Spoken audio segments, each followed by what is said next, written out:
आओ जानते हैं भगवान श्री कृष्ण के वे रहस्यमय सूत्र जिन्हें जानकर आपको लगेगा कि सच में यह बिल्कुल ही सच है। निश्चित ही उनके ये सूत्र आपके जीवन में बहुत काम आएंगे। जीवन में सफलता चाहते हैं तो गीता के ज्ञान को अपनाएं और निश्चिंत तथा भयमुक्त जीवन पाएं। पहला सूत्र, सफलता। भगवान श्री कृष्ण कहते हैं कि यदि आप लक्ष्य को प्राप्त करने में विफल रहते हैं तो अपनी रणनीति बदलें, लक्ष्य नहीं। इस जीवन में न कुछ खोता है न व्यर्थ होता है। जो इस लोक में अपने काम की सफलता की कामना रखते हैं वे देवताओं की प्रार्थना करें। दूसरा सूत्र, प्रसन्नता। श्री कृष्ण कहते हैं कि खुशी मन की एक अवस्था है जो बाहरी दुनिया से नहीं मिल सकती है। खुश रहने की एक ही पूंजी है इच्छाओं में कमी। तीसरा सूत्र, आत्मविनाश या नरक के ये 3 द्वार है, वासना, क्रोध और लोभ। क्रोध से भ्रम पैदा होता है, भ्रम से बुद्धि भ्रष्ट होती है। जब बुद्धि भ्रष्ट होती है तब तर्क नष्ट हो जाता है। जब तर्क नष्ट होता है तब व्यक्ति का पतन हो जाता है। वह जो सभी इच्छाएं त्याग देता है और मैं और मेरा की लालसा और भावना से मुक्त हो जाता है, उसे शांति प्राप्त होती है। चौथा सूत्र, विश्वास क्या है? मनुष्य अपने विश्वास से निर्मित होता है। जैसा वो विश्वास करता है वैसा वो बन जाता है। व्यक्ति जो चाहे बन सकता है यदि वह विश्वास के साथ इच्छित वस्तु पर लगातार चिंतन करे। हर व्यक्ति का विश्वास उसकी प्रकृति के अनुसार होता है। विश्वास की शक्ति को पहचाने। पांचवा सूत्र, मित्र और शत्रु दोनों हैं मन। जो मन को नियंत्रित नहीं करते उनके लिए वह शत्रु के समान कार्य करता है। मन की गतिविधियों, होश, श्वास और भावनाओं के माध्यम से भगवान की शक्ति सदा तुम्हारे साथ है और लगातार तुम्हें बस एक साधन की तरह प्रयोग करके सभी कार्य कर रही है। मन अशांत है और उसे नियंत्रित करना कठिन है, लेकिन अभ्यास से इसे वश में किया जा सकता है। सर्वोच्च शांति पाने के लिए हमें हमारे कर्मों के सभी परिणाम और लगाव को छोड़ देना चाहिए। केवल मन ही किसी का मित्र और शत्रु होता है। छठा सूत्र, निर्भीक बनो, उससे मत डरो जो वास्तविक नहीं है, न कभी था न कभी होगा। जो वास्तविक है वो हमेशा था और उसे कभी नष्ट नहीं किया जा सकता।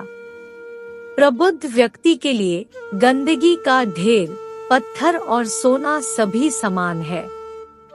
सातवां सूत्र, संशय न करो। सदैव संदेह करने वाले व्यक्ति के लिए प्रसन्नता न इस लोक में है न ही कहीं और। आत्मज्ञान की तलवार से काटकर अपने हृदय से अज्ञान के संदेह को अलग कर दो।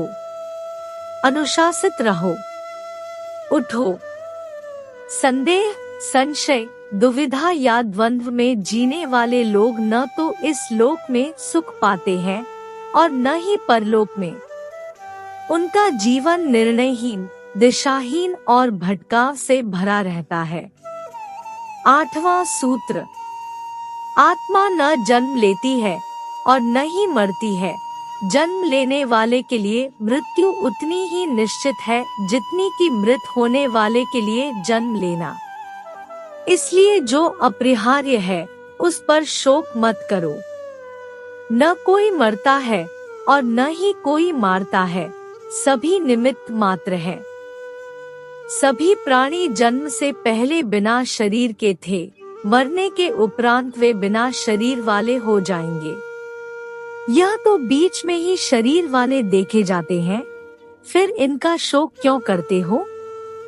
यह आत्मा किसी काल में भी न जन्मती है और न मरती है, अथवा न यह आत्मा हो करके फिर होने वाली है, क्योंकि यह अजन्मी, नित्य, शाश्वत और पुरातन है। शरीर के नाश होने पर भी यह नष्ट नहीं होती है।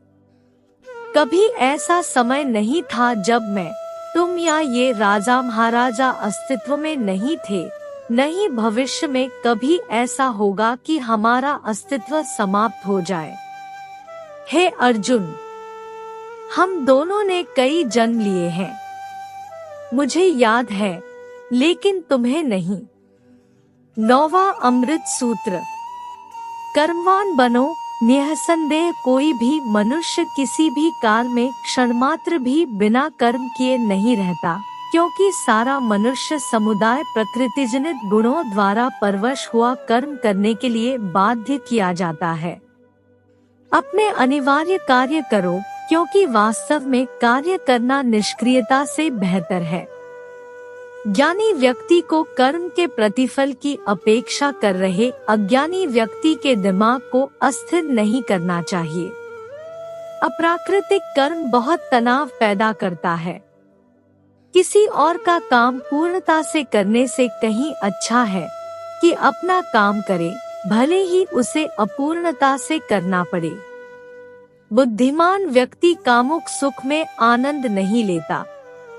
कर्मयोग वास्तव में एक परम रहस्य है। 10वां अमृत सूत्र।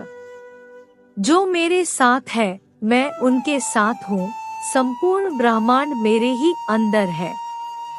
मेरी इच्छा से ही यह फिर से प्रकट होता है और अंत में मेरी इच्छा से ही इसका अंत हो जाता है।